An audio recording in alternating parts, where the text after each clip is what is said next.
We all are aware that, we are living in times where a lot of things are happening that are potentially challenging. So that's why we call it how to find balance in challenging times.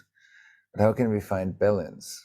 Everybody who trains balancing knows that to find a balance means to be in the movement. And so how do we find balance? When you ride a bike, you find your balance in the movement of riding your bike. When you stop your bike, it's very hard to keep the balance. But when you're riding the bike, it's much easier. And that's in life pretty much the same. And a wisdom book like the Tao Te Ching that I highly appreciate and that I think holds a lot of pearls and gems of wisdom is also, I included it in the challenge as a kind of a source of inspiration, but also because some of the verses of the Tao Te Ching, and I use the translation of Stephen Mitchell, is they give us some insight into ways how we live our life. And of course, one thing the Tao Te Ching describes beautifully is that life is a movement. And finding our balance in life means how can we join the movement? And often when we kind of resist or block the movement, we lose our balance. But when we align with the movement, and another word for aligning with the movement means relating.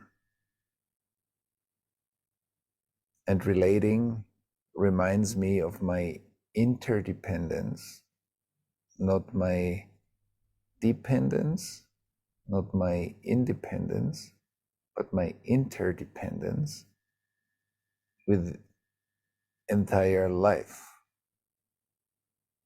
And so my interdependence is a constant process of relating. And when we just look into the recent events that are happening, that are collectively stressful, that are individually stressful. So we need some kind of inner practice, so that spirituality and mystical practice are not practices that take us out of life, like in a deeper avoidance of life, but actually resource us to come deeper into life. So we want the power of our spiritual practice to support us to deal with the world. Because only like that we can become part of the change that we would love to see in the world. So we need to become that world. We cannot just ask for that world, we need to become it together. And so a lot of our work here in our community is how to translate some of the higher spiritual practices into living principles that we embody through our life and that we refine throughout our entire life. And we become more and more skillful to walk our path.